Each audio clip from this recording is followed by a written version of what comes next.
La nostra següent convidada és una de les periodistes més influents. Les seves anàlisis i opinions sobre la política tenen milers de seguidors i ara, a més, acaba de publicar aquest llibre que tinc a les mans, Prou. Prou és una anàlisi del que ell anomena l'islamofeixisme, que diu que ens ha declarat la guerra. Que entri Pilar Rahola.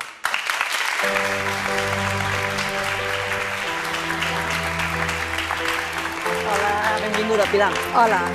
Gràcies per acompanyar-nos, gràcies per venir. Que guapa estàs, Helena. Tu també. Feia dies que no ens trobàvem en un plató de televisió. Però tu estàs espectacular, Moltes gràcies. Pilar, com està el món? No, el món està fatal. Que malament. Estem en guerra?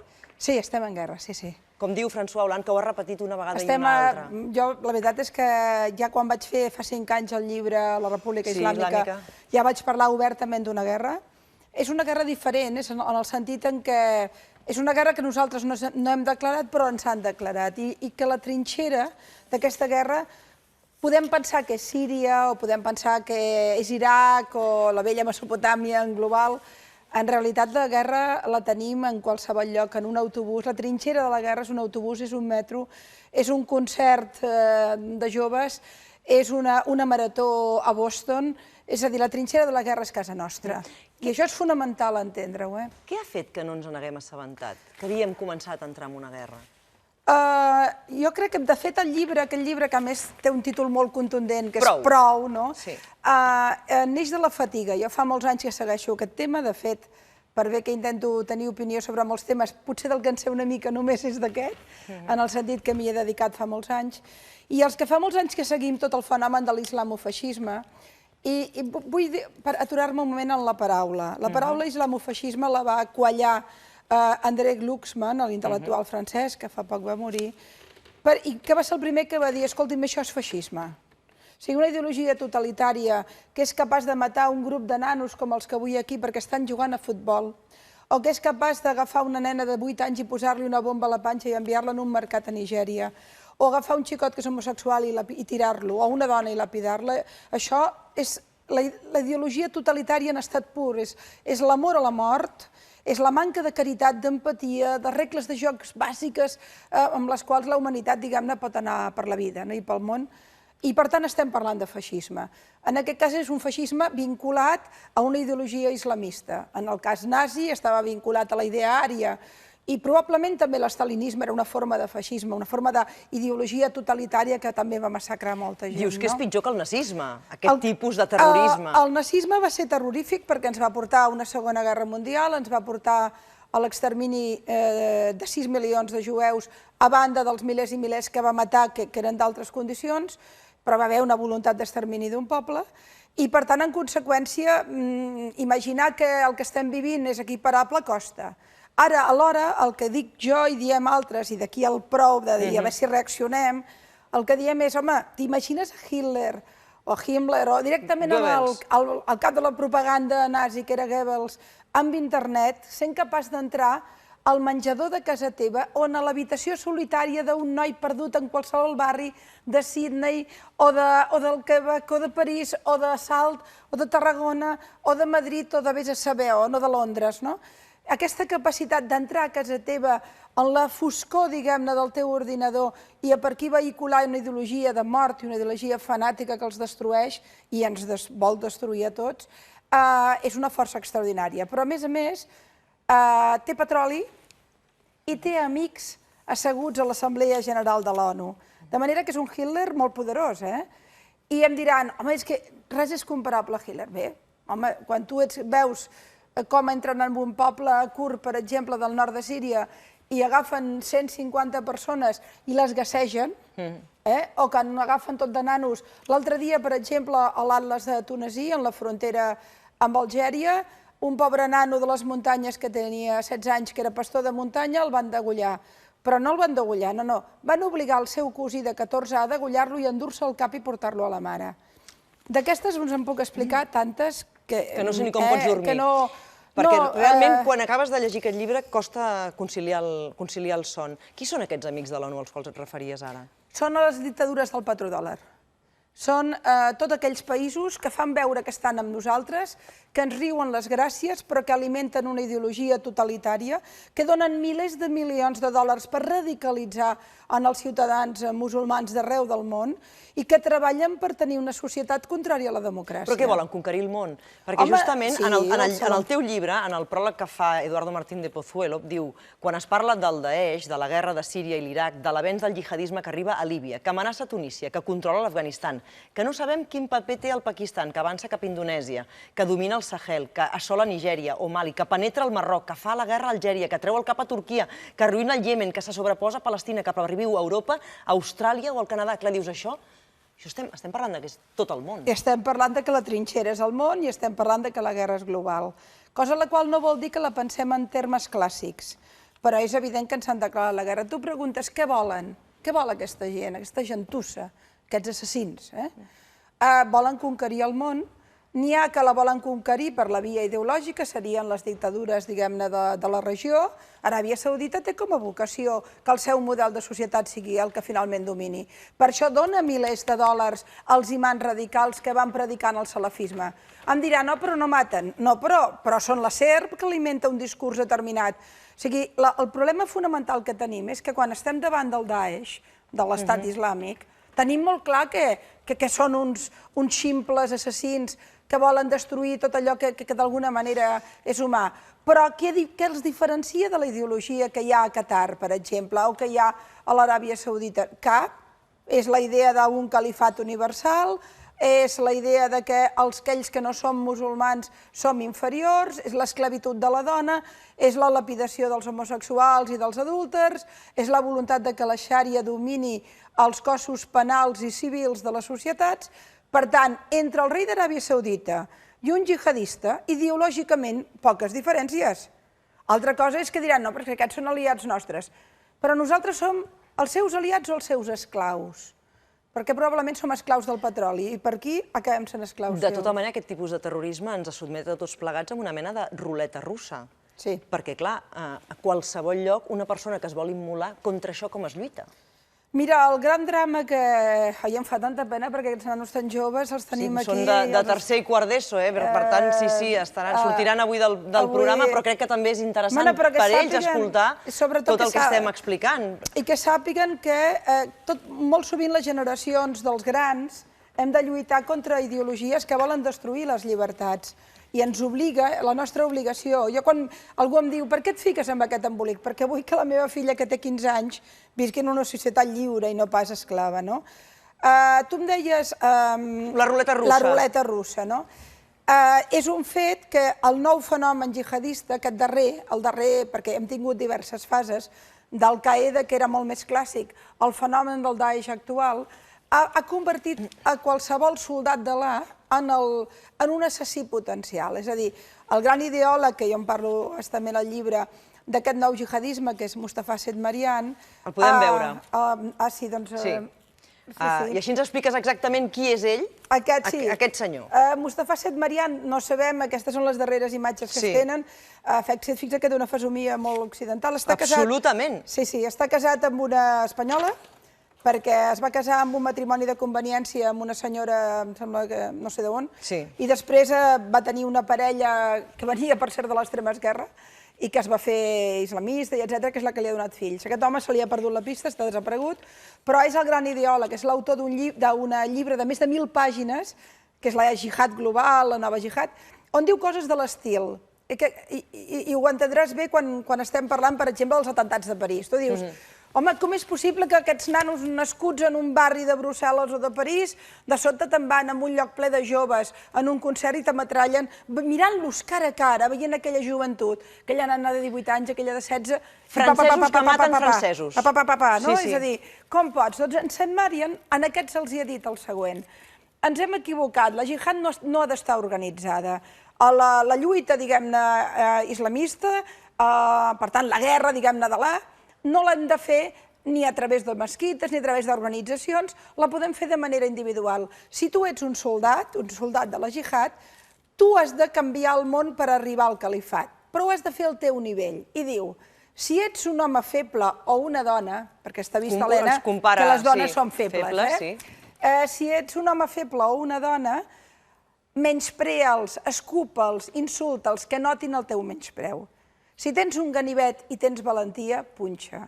Si tens una pistola, dispara. Si tens un Kalashnikov, fes una matança. Diu, i no cal que li preguntis a ningú. Tu ja estàs imbuït d'aquesta missió. Clar, això t'arriba en el teu ordinador de casa.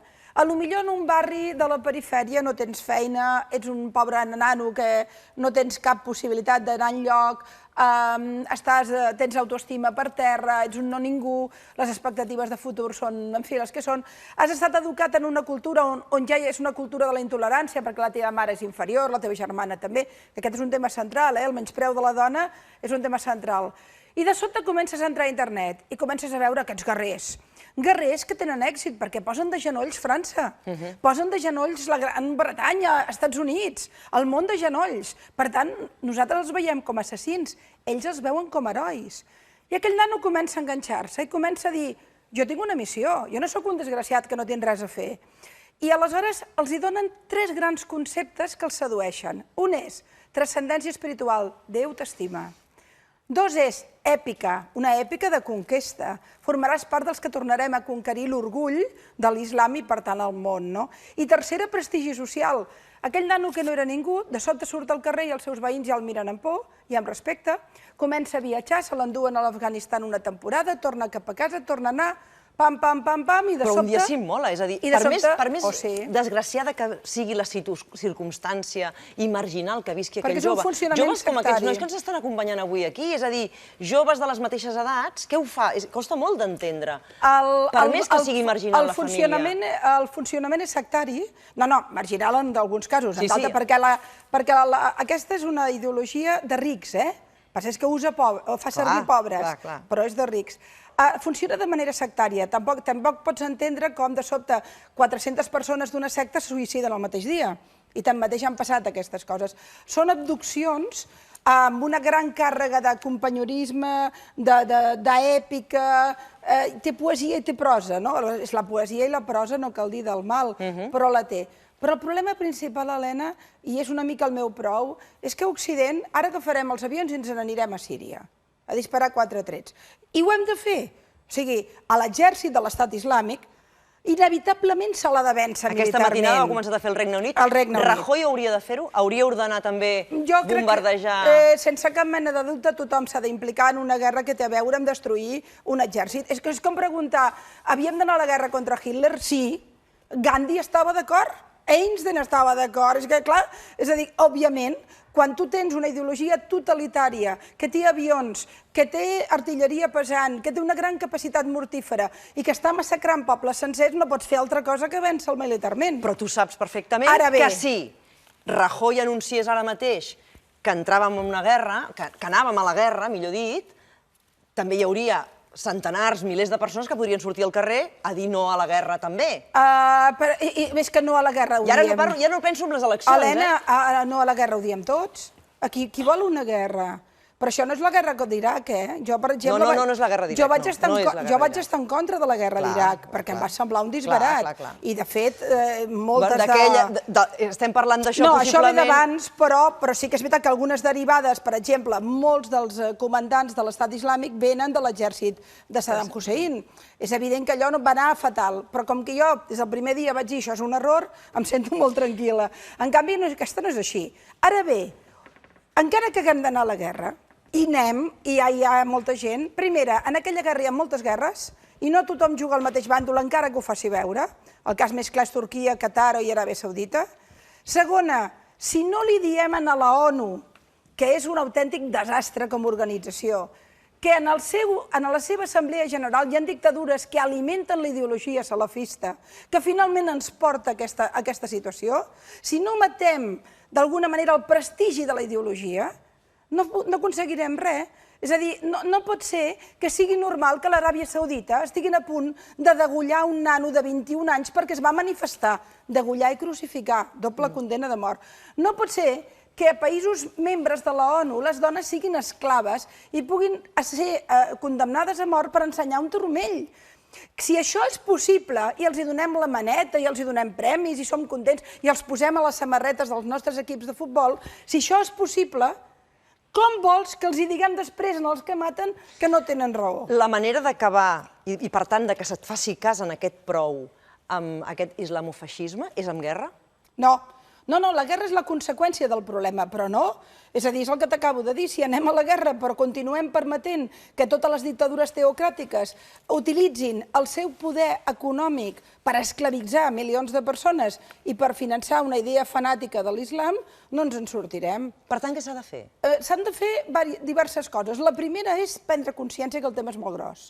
És molt gros. Però això ja ho sabem, eh? No. Tu creus que no? No, Helena, no ho sabem. Tu creus que no s'ha pres consciència? Comencem, perquè han matat a París i ho hem notat a prop, però, escolta'm, ja van segrestar 500 nenes a Nigèria, però queda lluny. Vam sortir, vam fer unes pancartetes i ens en vam anar a casa. Ja han matat gairebé 4.000 persones als Estats Units, ja van matar 400 en una discoteca a Bali, ja van matar 500 en una escola a Beslam. Si comptem, porten milers de morts. I no acabem d'adonar-nos que ens han declarat la guerra. Encara que nosaltres no estiguem en guerra, ells ens han declarat la guerra. Què hem de fer? Prendre consciència. Dir-li a les comunitats musulmanes que estan als nostres països que tenen tots els drets del món com a demòcrates, però també tenen deures com a demòcrates, que algunes organitzacions d'aquelles bonistes del progressisme més clàssic deixin de tutelar-los i actuar com si fossin menors d'edat. Jo estic horroritzada perquè no he vist encara totes les organitzacions musulmanes de Catalunya manifestant-se a la plaça de Catalunya dient en el meu nom no matin. No els sento. Però en canvi hi ha hagut una mani dient no a la islamofòbia. Home, però escolti'm, si la islamofòbia qui la practica és qui mata en nom de l'islam, qui odia l'islam? Els que maten en el seu nom, que maten a musulmans, eh? La darrera matança brutal que hi va haver va ser al Pakistan, van matar 200 nanos d'una escola. Per tant, què podem fer? Moltes coses. Que les societats musulmanes s'impliquin en la democràcia. S'impliquin en la democràcia. Ja n'hi ha prou de vendre el discurs salafista, que és un discurs contrari a la democràcia, contrari a les llibertats i a la civilització moderna. Ja n'hi ha prou d'utilitzar les antenes via satèl·lit per connectar amb el segle VIII. Han de connectar amb el segle XXI. I després hem de canviar l'ordre mundial. La ONU no serveix. La ONU, i amb això t'ho deixo, Helena, la darrera cosa que ha fet a l'estiu passat, el juliol passat, aquest juliol, va ser fer presidenta de la Comissió de Drets Humans a Aràbia Saudita. Presidenta de la Comissió de Drets Humans a Aràbia Saudita. Aneu-vos-en a pastar fang. Ja està bé, de què em serveix? Vam crear la ONU pensant que seria el gran alimentador de democràcies. No, és el blanquejador de dictadures. No serveix per res. Si no comencem a entendre que tenim un problema d'ordre mundial en el qual hem de canviar algunes regles de joc i hem de dir-li a les grans dictadures que financien tot això que ja n'hi ha prou, matarem el Hitler de torn, però en tindrem 50 més. Parlant sobre aquestes qüestions amb tu mateixa, amb gent, te n'adones que ens ha costat fins i tot trobar el nom a l'enemic. Sí. És a dir, hi ha un moment al llibre que dius, a la pregunta de si l'islam és l'enemic, la resposta contundent i rotunda és no. No ho és, però ara tu l'anomenes aquest terrorisme islamofeixista, que és un nom complex de dir, però també en el fet de no haver arribat fàcil al nom està també com es dilueix aquest enemic i també que difícil serà vèncer. Perquè de cap de les maneres el problema pot ser un Déu. No tenim un problema amb Alà, ni l'hem de tenir amb cap Déu. Està clar. I el problema no són 1.400 milions de persones que creuen en un Déu. Al contrari, la majoria de les vegades són les víctimes. Jo, de fet, he dedicat el meu llibre, el dedico als homes i les dones musulmanes que lluiten per la llibertat. I tant, hi ha uns exemples d'unes víctimes... Brutals. Perdó, però em dic Noyut i sóc una nena iemenita, tinc 10 anys, o això crec. Al meu país, els nens del camp no tenim documents, perquè no ens registren quan naixem. El meu pare em va casar a la força amb un home que em duia 30 anys, em pagava i abusava de mi sexualment. Però un matí, quan em deixava sortir per comprar el pa, vaig pujar a un autobús i em vaig refugiar en un tribunal, fins que un jutge em va voler escoltar. Noiut, 9 anys. Pell de gallina, És que el matrimoni amb nenes de 9 anys és legal al Iemen. És legal al Iemen. I per mi, la Nelson Mandela del segle XXI és una nena que en 10 anyets, després de ser violada i li han donat pallisses i de tot, es rebel·la i se'n va sense saber pràcticament res a buscar algú que l'ajudi. Quina és la legislació al Iemen? La història mira com acaba, Helena. Al Iemen està prohibit usar sexualment la teva dona de 9 anys si encara no té la regla. És que és molt. Per què ella guanya el judici? perquè encara no la tenia. Però si l'hagués tingut... No l'hagués guanyat. És que és molt fort. L'haguessin obligat a mantenir-se. I encara et diré més. A ella se li va donar un premi internacional, li va donar Hillary Clinton, que la va considerar en un discurs molt bonic la dona més valenta del món, i estem parlant d'una nena. Sí. I el Yemen no la va deixar anar del país a recollir-lo. Clar, jo tinc una estima profunda per aquests homes i dones musulmans que en situacions tan brutals que no ens podem imaginar lluiten per les llibertats. I els islamofobs, els que odien l'islam, són els que les maltracten, agafen una nena de 9 anyets que està vivint una infància feliç i la converteixen en un tros de carn destrossat, no? I fixa't que moltes de les que es rebel·len són dones. La Malala, una nena que la disparen perquè vol estudiar en un lloc en el qual són capaços d'enverinar les fonts d'aigua de les escoles de nenes perquè les nenes morin si van a escola. Premi Nobel de la Pau, la Malala. La Malala, la Shirin Ebadi iraniana, la primera jutgessa que va ser jutge i el Khomeini li va prohibir exercir, la Wafa Sultan, una bona amiga, 3 fàtues de mort amagades als Estats Units, la Yan Hirsi Ali, etc. Dones extraordinàries. I elles són les primeres que ens diuen què esteu fent a Occident? Què esteu fent? La Wafa Sultan té una frase preciosa, que jo la vaig incorporar al llibre, me la va dir, que diu, no, si jo no tinc problema en que ells creguin amb les pedres, però que no me les tirin.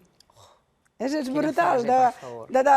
I em va dir una altra cosa, jo li preguntava, com és possible que Europa, per exemple, estigui tan callada i sigui tan servil amb les dictadures del petrodòlar? I ell em va dir, hi ha una dita en àrab que diu, si em necessites et posseeixo, necessiteu el petroli i us posseeixen. Va ser brutal. També has denunciat justament molts imams dels que hi ha aquí a Catalunya, molt radicals. Hi ha bona coordinació a nivell de forces policials també amb Mossos d'Esquadra, policies a nivell estatal? A veure, jo t'he de dir que jo tinc en molt alt criteri tant la Policia Nacional com els Mossos d'Esquadra pel que fa al tema del terrorisme. Des de l'11M. Respecte al tema del terrorisme islamista, Espanya, com a estat, i la nostra policia, la catalana també, estàvem a les beceroles. La Policia Nacional es dedicava al tema d'ETA. De fet, aquí va haver un atemptat a Madrid, a Torrejón de Ardoz, el famós bar El Descanso de Madrid, que ara ja se sap que va ser del St. Marian que m'ha ensenyat. Va ser el primer atemptat islamista en terra europea, però en aquell moment ni tan sols es va tipificar com a tal. Després de l'11 de Totxa, de l'atemptat de Totxa de l'11M, la policia es va posar les piles. Fixa't que alguns dels suïcidats a Leganés havien estat escoltats per la policia i s'havien tirat les cintes perquè no tenien traductors d'àrab. Ara ja no passa. I en els Mossos he tingut ocasió de conèixer-los, la brigada antiterrorista és de primeríssim nivell, tenen una gran capacitat, han aconseguit tenir una informació de primer nivell també. El que passa és que des de la perspectiva política se'ls ha bombardejat molt la relació entre els cossos. Jo crec que hi ha un tema entre policies, ja hi ha voluntat de... Però després hi ha els Fernández Díaz de Tor que ho compliquen molt. Convergència, per exemple, no ha estat convidada al pacte antiterrorista. No, terrorífic, això. Bé, el pacte antiterrorista també t'he de dir que és bastant un suflé retòric, perquè, clar, com jo li vaig dir quan ho vam fer, vaig dir, molt bé, a partir d'ara us dedicareu a considerar a un imant radical un delinqüent, perquè si no, no fem pacte antiterrorista. És a dir, això és fonamental. No m'acabo de creure, jo crec que això és molt de cara a la galeria. Però bé, en qualsevol cas, sí que és un fet que l'Estat ha torpinejat tot el que ha pogut els Mossos d'Esquadra en aquesta matèria, quan són realment molt bons. I a més es juguen la vida. Pensa que estem parlant d'infiltracions en cèl·lules molt perilloses, que si els descobreixen els maten directament, i són nanos, i a més, jo t'he de dir que jo pensava que no hi havia tant coneixement teòric del que significa tot aquest fenomen i em vaig sorprendre de la qualitat també argumental. Aquest llibre tenia vigència en l'escenari que estem vivint, però a més ha coincidit, malauradament, amb els atemptats de París, que va sortir justament al cap de pocs dies. Feia la meva primera entrevista a Manconí divendres, acabava a quarts de 9, a les 9 i escaig, i es començaven a saber notícies dels atemptats de París. Terrorífic, Helena. Pilar, t'hem convidat per... Hem de defensar les llibertats. Ens han costat molt de conquerir. Les vam haver de defensar davant del nazisme, davant de l'estalinisme, ara ho hem de fer davant de l'islamofeixisme. El terme islamofeixista és un terme d'André Glucksmann, que jo crec que és realment molt útil, molt clar. És el que finalment acabarà quedant, perquè, clar, ha costat el que dèiem, diguem-li les coses pel seu nom. Trobar un nom, diguem les coses pel seu nom. Això és feixisme. T'hem convidat per parlar del llibre, però no podem deixar-te marxar sense preguntar-te també per la situació política a Catalunya, perquè avui hem sabut que ara fa poca estona, al migdia, es reprenien les negociacions entre Junts pel Sí i la CUP. Hem llegit aquest article, abans en parlàvem amb l'Antoni Bassas, del David Fernández, que obre la porta, efectivament, a cedir aquests 2 vots de la CUP en favor de la investidura d'Artur Mas. Com creus que acabarà tot plegat? Jo he esgotat la meva paciència amb la CUP. Esgotada. I, per tant, en conseqüències, és evident que estic expectant, que agraeixo l'article del David sense cap mena de dubte, perquè facilita una mica les coses, però ho poso al bany Maria, perquè ja ens han pres el pèl moltes vegades. L'assemblea del diumenge passat va ser un escàndol. Va ser un acte d'humiliació al que representàvem molts milers de persones, i va ser una voluntat de sanificar un no una mica a la nostra cara. I va ser ja la gota que passava el got. Per tant, home, mentre, diguem-ne, el discurs, el relat de la CUP el tinguin els sectors més radicals, més en el córrer, més antisistema, que prefereixen prioritzar les seves dèries o la seva ideologia al moment actual que estem vivint i en els acords, doncs ho tenim malament. Si guanya tanmateix la tesi de la gent més pragmàtica, que mantenen les seves posicions ideològiques però que volen arribar a un acord, ens en sortirem. Però si tu em dius, fa 3 setmanes jo et diria, soc optimista.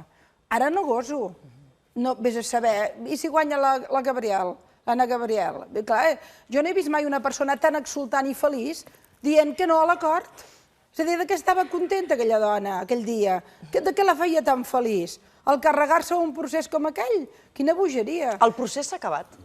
No, el procés català ve de molt lluny i anirà molt lluny. Al moment actual, si no hi ha acord, s'haurà acabat. No hi ha cap mena de dubte, perquè haurem de refer-ho tot i salvar els mobles, eh? Tu creus que va ser un error, la declaració independentista, abans de la investidura d'un president? Sí, però jo ho vaig dir ja en el seu moment, eh? Jo entenc que formava part de les concessions a la CUP, però ja va ser radicalitzar una situació que no calia. Jo crec que la declaració s'havia de fer quan es tenia estabilitat, quan es tenia govern i quan es tenia, sobretot, capacitat de buscar més suports, perquè molt probablement aquella declaració la gent de Catalunya Sí que es pot també s'hi hagués pogut sumar. Per tant, no ho fem precipitadament, no ho fem de qualsevol manera, fem-ho amb la retòrica, fem-ho com hem fet totes les diades, amb ordre, sense tirar un paper.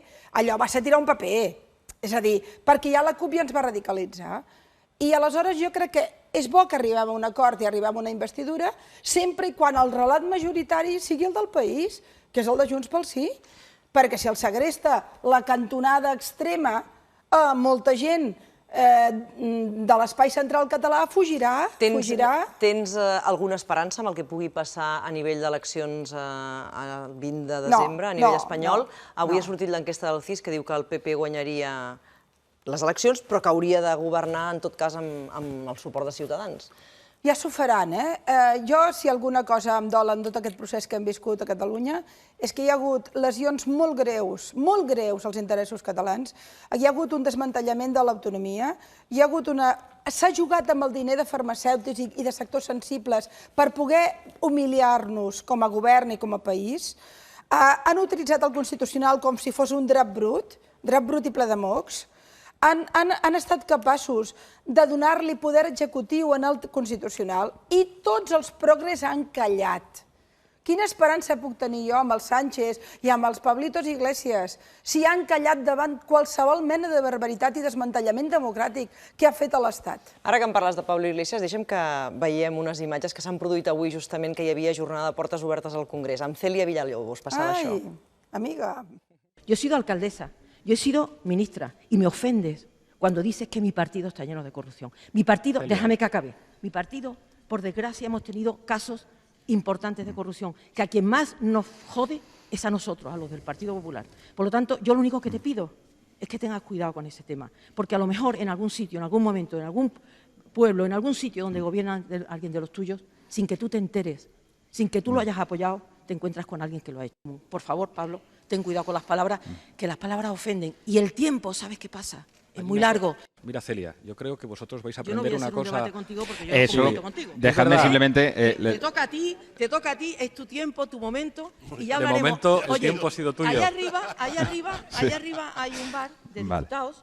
Espero que nos podamos tomar muchos cafés tú y yo. Con esos gin tonics a 2 euros que costaban. No, yo igual aquí prefiero no tomármelo fuera. No tomamos gin tonic, tomamos Mira, café, Celia, hijo tú has mío. dicho que lo que hay aquí, Aquí los diputados- es igual que lo que hay Ay, fuera. ¿por ¿Y qué va, Celia? Ay, va. ¿Qué va? A ver. Pablo, Nosotros mira, vais a cuando aprender, estés- vais a Pablo, aprender una cuando cosa con estés aquí Escucha un dentro- segundo, Celia, que no pasa nada por escuchar. Yo escucho Vais a aprender siempre. una cosa con nosotros. Nosotros las cosas las decimos a la cara. Y cuando alguien dice que la corrupción en el PP es como la sociedad española, nosotros decimos que no. La sociedad española es decente y es honesta. Lo que Vale. pasa es que la política... Porque No, es perdona. verdad. Lo que pasa es que la política es mucho más llamativa, entre otras muchas cosas, porque los políticos, el dinero que utilizamos es el dinero de todos los ciudadanos. Que se Y lo eso hay que digan a la cuidarlo gente, mucho. ¿verdad? Ahora, que tú seas... Si tú vas a entrar en esta casa, si tú pretendes ser presidente del gobierno, y me imagino que lo pretendes, deja la demagogia ahí en la puerta, por favor. Celia Villalobos, muchas gracias. Bé, aquesta és la situació Cèlia- que s'ha creat avui al Congrés en aquesta jornada de portes Bueno, la obertes. Cèlia és dèiem. molt- La coneixes molt, vas coincidir molt temps amb ella. I devia pensar que encara estava en una tertúlia de l'Ermida muntant el numeret. Què vols que et digui? A mi em sembla patètic, això. Estem parlant d'una campanya electoral on l'actual president de govern i senyor que vol tornar a ser el president no es presenta a un debat. I no passa res, però en canvi se'n va amb el machito aquest, el Martín Osborne de torn, diguem-ne, a parlar de vinos, no? Clar, quan tu substitueixes el que és l'explicació política del teu llegat polític per anar-te'n, diguem-ne, de juerguito o anar a donar-li collejas en el clatallots en el teu fill en un programa d'esports, tens un problema. A mi no em sembla gens seriós. El PP, és evident que la corrupció ha atacat a molts partits i de manera molt fulminant, però és que el PP és estructural, és que estem parlant del seu tresorer, estem parlant dels seus càrrecs més alts, no hi ha hagut ni una dimissió.